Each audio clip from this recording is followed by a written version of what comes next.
Assalamualaikum warahmatullahi wabarakatuh. Semenjak Rasulullah wafat, perkembangan Islam terus menyebar ke beberapa wilayah timur Arab di kala itu. Wilayah sekitar Makkah dan Madinah sudah berada di bawah naungan bendera Islam. Tidak hanya itu, bahkan seperti mana yang dikatakan oleh Muhammad Said dalam bukunya Aceh Sepanjang Abad, menyebutkan bahawa nama Islam telah tertanam di negeri Asia Tenggara pada masa pemerintahan Umar bin Khattab radhiyallahu anhu. Ketika Umar dipilih sebagai pemimpin tertinggi negara Islam saat itu, ia mengeluarkan beberapa kebijakan penting. Di antaranya adalah ekspansi penyebaran Islam ke seluruh dataran dunia. Tentu, di dalam ekspansi itu, selain tujuan utama adalah menyebarkan agama Islam, menciptakan kerjasama ekonomi, serta membuat hasil kesepakatan keuntungan dalam kedua negara juga menjadi misi di balik tujuan inti yang dituju kala itu. Itulah sebabnya dalam beberapa catatan sejarah menyebutkan dikala masih hidupnya Rasulullah SAW, tenunan baju buatan Cina yang telah diperjualbelikan oleh penduduk Makkah dan sekitarnya adalah bukti bahawa sebenarnya dikala itu negeri jauh seperti Cina telah menciptakan kerjasama ekonomi dengan bangsa-bangsa lainnya, termasuk Makkah. Seiring berjalannya waktu, sepeninggal Umar bin Khattab dan pemimpin negara yang dilanjutkan terus secara terpilih, maka Islam pun terus berkembang hingga sampai ke Eropa dan Asia, termasuk di antaranya adalah wilayah Nusantara seperti Aceh dan Barus.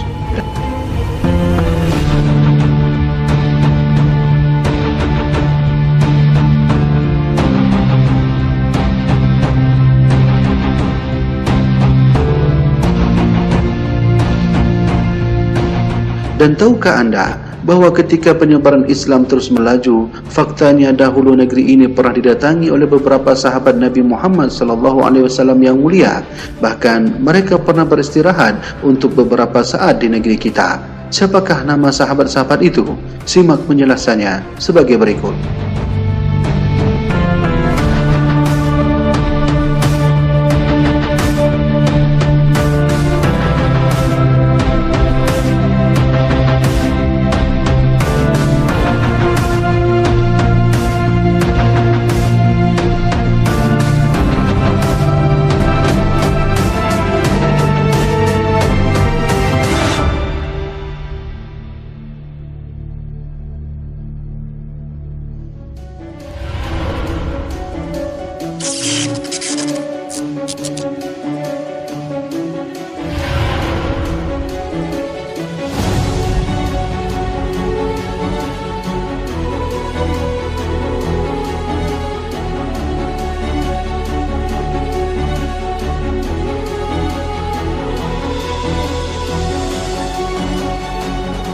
Dalam sejarah menyebutkan bahawa hubungan antara Haramain yaitu Makkah dan Madinah dengan Nusantara yaitu Indonesia faktanya telah terbina sejak dulu pada masa kenabian.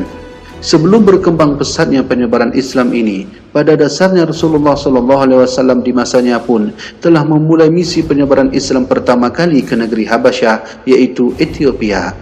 Hijrah ini Rasulullah lakukan sebelum beliau berhijrah menuju Madinah. Tentu misi Nabi Muhammad SAW kala itu, selain meminta kepada raja untuk memberi izin tinggal beberapa saat untuk para sahabat-sahabatnya, maka beliau pun juga bertujuan untuk mewarnai agama Tauhid di negeri Habasyah kala itu. Misi keislaman ini dititipkan oleh Rasulullah SAW kepada saudara kandung sahabat Ali bin Abi Thalib. Beliau adalah Ja'far bin Abi Thalib. Dan terbukti bahawa kala itu juga Raja Najasyi menerima agama yang dibawakan oleh Nabi Muhammad SAW melalui lisan sahabat Ja'far. Peristiwa inilah yang menjadi dasar utama para sahabat di masanya untuk juga mengembangkan ajaran Islam ke beberapa wilayah timur hingga akhirnya mencapai ke seluruh dunia, tidak terkecuali wilayah Asia. Namun ada hal unik di sini. Tahukah anda? Ternyata dikala para sahabat berada di Habasyah, mereka sempat melakukan perjalanan ke Indonesia melalui kota pelabuhan Barus yang terletak di pesisir barat Sumatera. Kedatangan para sahabat ini adalah untuk beristirahat sebelum melanjutkan perjalanan ekspansi ke beberapa wilayah Asia lainnya. Maka kedatangan sahabat Nabi ke Barus inilah sesungguhnya menjadi awal mula di mana Islam pertama kali masuk ke Nusantara. Pada awalnya, rombongan sahabat setelah berada beberapa saat di negara Ethiopia, mereka pun bertolak dari negeri Habasyah tersebut menuju ke negeri Cina untuk melanjutkan risalah tauhid dan menciptakan hubungan penting negara di sana. Namun, karena wilayah timur menuju Cina sangatlah jauh dan dipisahkan oleh luasnya laut, maka mereka pun membuat titik-titik persinggahan sebagai tempat peristirahatan mereka sebelum menuju Cina kembali.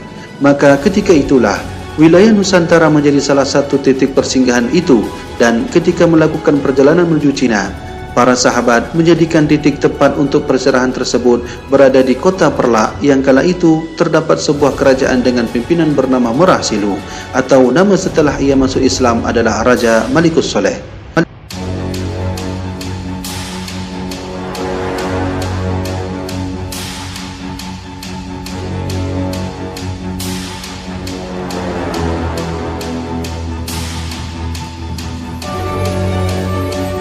Maka dari sinilah awal pertama Nusantara menerima Islam. Setelah itu, maka Islam dari Aceh menyebar ke beberapa wilayah sekitarnya hingga ke Malaysia, Thailand Selatan, Filipina, Jawa, Brunei Darussalam hingga seluruh Indonesia.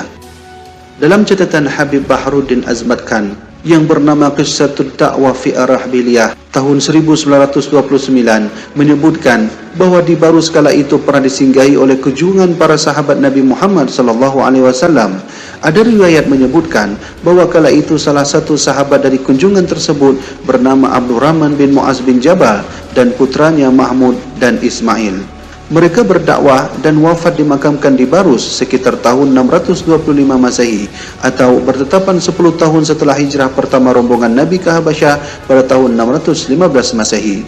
Selain itu, ada yang menyebutkan sahabat Nabi yang berdakwah ke Indonesia melalui Barus adalah bernama Sa'ad bin Abi Waqqas, yang akhirnya beliau wafat dan dimakamkan di wilayah Cina sekarang yang berkotakan kecil bernama Guangzhou.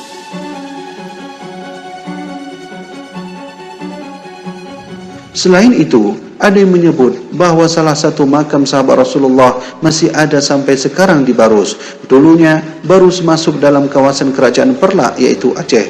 Setelah runtuhnya kerajaan Perlak, tumbuhlah kerajaan Samudra Pasai. Kemudian tumbuhlah Kesultanan Melayu Langkat atau Tanjung Pura. Diikuti juga setelah itu melalui, yaitu kerajaan Melayu Deli Serdang dan lain-lain.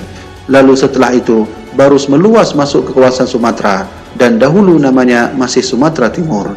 Inilah nama sahabat yang tertara dalam literatur sejarah yang pernah berkunjung ke wilayah Nusantara. Beliau adalah Sa'ad bin Abi Waqqas dan anak dari salah seorang sahabat Nabi yang menjadi ulama di kala itu bernama Mu'az bin Jabal. Beliau memiliki anak yang disebut sebagai salah satu nama dari rombongan perjalanan dakwah hingga menginjakkan kaki ke Nusantara itu adalah bernama Abdurrahman bin Mu'az bin Jabal.